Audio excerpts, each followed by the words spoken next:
Hello, everyone. This is Alicia Lee. I'm in Staten Island at the 3rd annual Eric Garner's event. As you know, this is not a very easy day for a lot of the mothers that came out. I want to shout out to the Reverend Al Sharpton, to the Bartley's Christian Love Foundation. Where I'm standing right now is actually where Eric Garner took his last breath as the police officer put him in a chokehold, and he was saying to the police officer, "I can't breathe." So take a look at that right there. We're right in front of the beauty supply store. And again, I want everybody to please support the Eric Garner Foundation. Again, my name is Alicia Lee, Staten Island. I'm out. A brand new creation. All the colors in the world couldn't tell what you mean to me. How many tears can I cry? I'm at the Eric Garner 3rd annual event for Eric Garner, and we're standing actually in front of the store where he was actually, going through the struggles with the police officer, and he was actually murdered. And I'm standing next to another beautiful mother who actually have a story to let everybody know about the world, about her 3 children. Tell everybody your name. My name is Burnett McFadden, and I'm the mother of 3 sons that was murdered 6 weeks apart in community terror. And what happened actually? Well, my oldest son was murdered by 2 guys that was robbing him as he was coming home from work. And then 6 weeks later, a friend of the family murdered my 2nd son.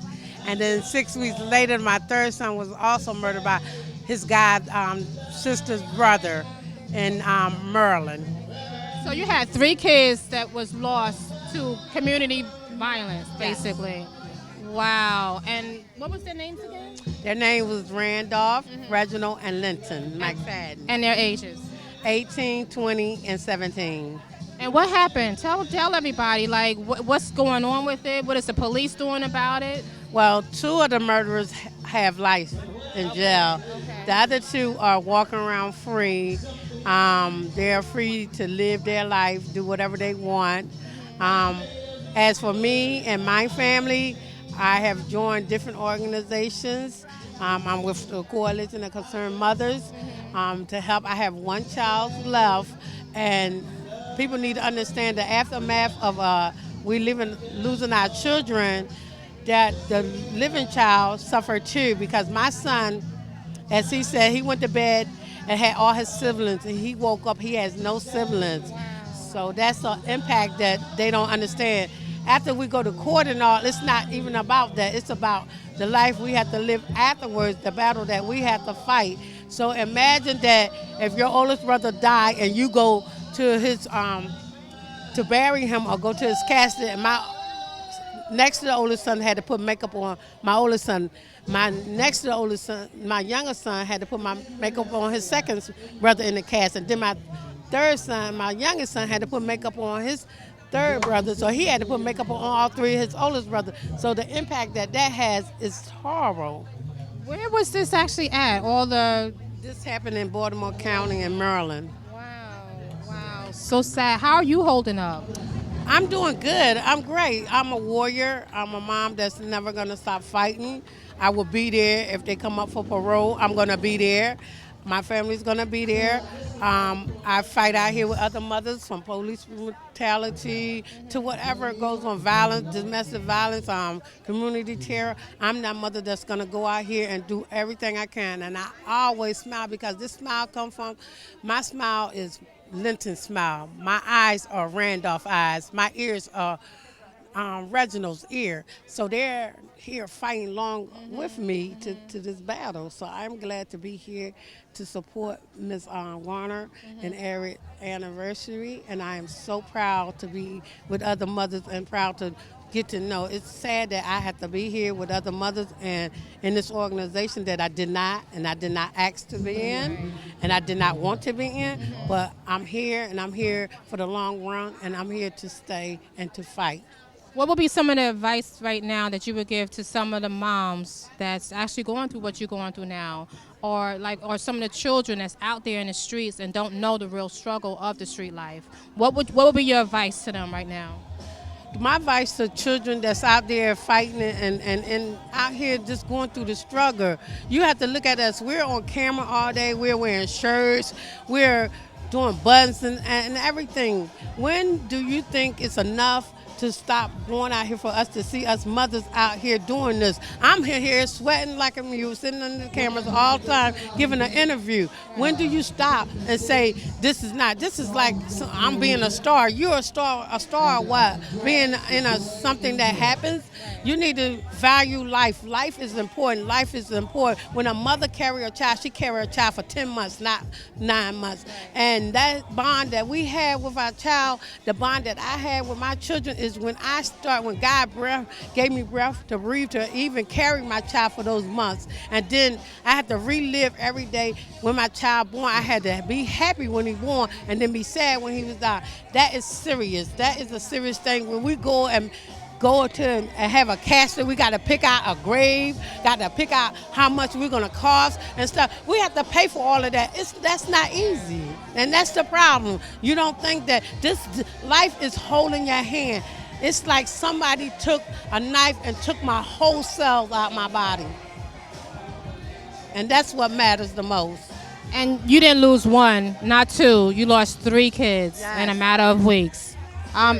I'm so, I hope justice prevail for you, because I know this is a difficult time for you. And is anybody want to reach you, get in touch with you, support system, talk to them right now and let them know how can they follow you and the things that you're doing to support justice for your children? You can go on our website, and I'm sweating really hard. Coalition of Concerned Mom. You can go to our website and you can find us, and we're there. You can see all the pictures. You can see what we're doing. We're out here fighting.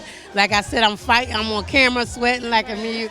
But you can go in there and see what we're doing. We're really out there lifting other mothers up because they need it. Because some mothers do not want to talk about it because it's too hard. But we're here to say that we're sisters and we're here to help you. And that's what you can do. Help us pass a law. Pass more than one law. Pass the laws. Give justice to all the mothers. We need some justice, not one or two. Every mother needs a justice.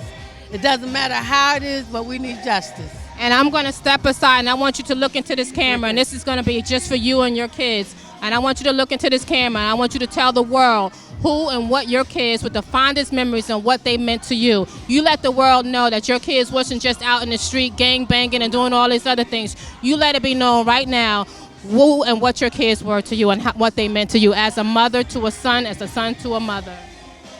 Well, my first son is Linton. My son Linton was a college student. He was not in a gang. He was not on drugs. He was not. He was a college student going to college, working. He asked his girlfriend to be his fiance. That was my oldest son, Linton McFadden. My son Randolph was a striving artist. He drew everything. He was a college student. He was not in drugs. He was not doing that just because he was hanging and a friend killed him. My son was outstanding. My son Reginald was a graphic artist. He was a person that you get to know. He was funny. He was a comedian. He was outstanding. Those are my sons. And I have one son left that I love. His name is Cayenne, and I will always love my son Cayenne. I love you. I love all my sons. This is my son. This is Linton. This is Randolph, and this is Reginald. And I call them 3 sons, S-U-N-Z. And thank you, world.